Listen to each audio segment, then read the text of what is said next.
Et salut la communauté, c'est Wakiu pour des Wacky News. Alors du coup aujourd'hui on se retrouve pour un event qu'on attendait tous, qui se retrouve 2 fois par an, qui est vraiment fun, à savoir le quiz de Stronghold. Et en plus d'être fun, il est relativement accessible comme on va pouvoir le voir par la suite. Donc c'est un event où on va gagner des tickets du coup pour répondre à des questions qui vont ensuite nous faire gagner du coup des points de quiz, et on aura une deuxième partie de l'événement qui va se débloquer par la suite justement pour un classement justement là-dessus par rapport à votre position atteinte, votre meilleure position, et des récompenses bien évidemment qui seront associées. Alors juste, j'en place une pour ceux qui n'auraient pas encore vu, j'ai dévoilé du coup la prochaine île qu'on va découvrir en septembre, hein, donc du coup vous l'avez sur la chaîne avec les nouveaux systèmes du coup de pont, auquel cas si vous n'avez pas encore checké, je vous conseille d'aller jeter un petit œil parce que ça change un petit peu. Du coup, on va tout de suite faire un petit saut dans le panel du coup des événements. Donc c'est un événement qui dure sur 7 jours, c'est un événement pour moi qui est vraiment accessible pour tous les joueurs comme on va pouvoir le voir. Donc du coup, se connecter cette fois, bon, normalement là-dessus j'ai pas grand chose à dire, en échange d'énergie et de tickets de quiz qui reste quand même relativement très intéressant. Cette catégorie on s'y intéressera juste après. Ensuite du coup on va avoir ouvrir des coffres de l'outre-terre, à savoir qu'il va falloir en ouvrir 30. Donc pour le coup on peut en ouvrir 3 gratuitement, donc 3 x 7, 21, donc il faudra en ouvrir 9 pardon, en payant. Honnêtement ça vous fait 2 fois 90, enfin ça fait 9, ça fait, ouais ça fait 2 fois 90, 3 fois 90 diamants. Honnêtement, ça me paraît clairement honnête, surtout qu'on va pouvoir récupérer des tickets de quiz, des pièces de l'outre-terre et une petite charge de portail qui reste tout de même une ressource très intéressante, selon moi en tout cas. Ensuite du coup on va passer à la dépense d'énergie en échange d'or du coup et de tickets de quiz jusqu'à 3500 d'énergie, ce qui pour moi là encore une fois est très facile à obtenir, en tout cas comme catégorie, hein, dans la mesure où c'est sur 7 jours, hein, donc là ça veut dire qu'on devrait dépenser 500 d'énergie par jour. Normalement c'est accessible vraiment pour tous les joueurs.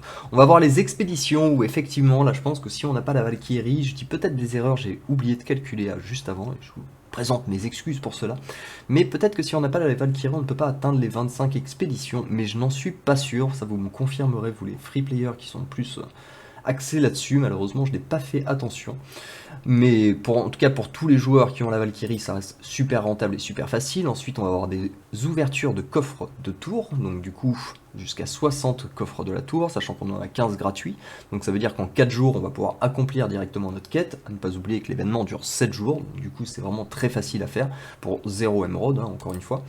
Ensuite on va avoir de la titanite à récupérer dans le donjon. Alors là on pourrait se dire 350 c'est pas mal, mais encore une fois on se souvient que bon, c'est un event sur 7 jours, donc du coup ça nous revient à 50 de titanite par jour. Là même pour les free players ça reste accessible, et donc du coup on va pouvoir récupérer pas mal de tickets de quiz et donc profiter au max de l'event.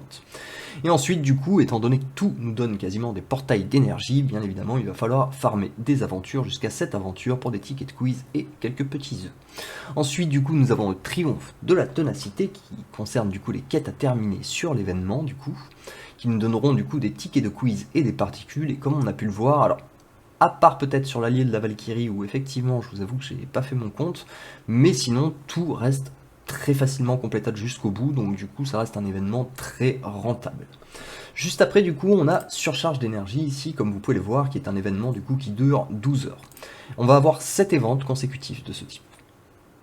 Aujourd'hui il nous demande de l'énergie, alors je vais pas vous dire de bêtises pour vous dire ce qui sera demandé demain, mais à chaque fois ce sera une ressource différente, à savoir au bout d'un moment on va demander d'ouvrir des sphères d'invocation, ce genre de choses, ce ne sera pas tous les jours de l'énergie, et pour récupérer des poupées qui seront tous les jours différentes aussi sur les récompenses qu'elles donnent, mais du coup là pour le coup, selon moi ça ne se vaut pas, hein. On est bien d'accord que pour aller chercher une vingtaine de poupées, 8500 d'énergie dans la même journée, voilà, moi personnellement je vais jouer cet event comme je jouerais les ventes Festival de connaissances, mais bon. Et puis de toute façon, même pour celui-ci, en énergie c'est très simple à obtenir, donc, mais je vais pas forcément forcer sur celui-ci qui ne me paraît pas forcément intéressant, et il y en aura d'autres en plus qui seront bien plus faciles à compléter. Mais du coup ça va durer 7 jours. Alors pour ceux qui verraient la vidéo tout de suite, je ferai plutôt le quiz de Stronghold du coup en live, je pense que ce sera un petit peu plus marrant hein, quand même, on va pas se mentir, on va déjà récupérer quelques petits tickets. Check. On peut s'en faire une ou deux sur la vidéo, mais j'ai vraiment envie de garder le plus gros en tout cas pour pour le live parce que ce sera plus sympa. Hop. Alors. Que reçoit-on en vendant des éléments d'équipement de héros? Il me semble bien que ce soit de l'or. Hein. C'est bien cela. Quel familier accélère les compétences magiques de son propriétaire? Merlin. Sans aucune hésitation. Combien de points d'activité de guilde peut-on obtenir chaque jour pour la montée de niveau d'un glyphe de héros? 700 ou 750? Ouf. Oh, j'ai un bug. Il me semble que c'est 750. Non, c'est 700. Hein. Ouais, c'est 700. J'ai failli me planter, dans le doute. Mais c'est pour ça qu'on va faire ça. On va se garder ces petites questions, en tout cas, pour un peu plus tard. Toc. Et bon, donc ouais, pour clore, demain, du coup, on parlera bien évidemment de la nouvelle saison d'argent et doré qui vont arriver, effectivement, pour voir un petit peu comment ça marche. Parce que bon, nous rajouter une saison, c'est bien mignon, mais bon, c'est surtout en général pour nous demander un petit peu plus de cash prize, hein, on va pas se mentir. Voilà, en tout cas, n'hésitez pas à dire ce que vous pensez de cet event, à dire les questions qui vous ont le plus pané, peut-être. Et puis écoutez, on se retrouve très très bientôt, à savoir pour ceux qui verront la vidéo très rapidement, en tout cas pendant le live tout à l'heure, et puis sinon pour une prochaine Wacky News. Allez, ciao ciao!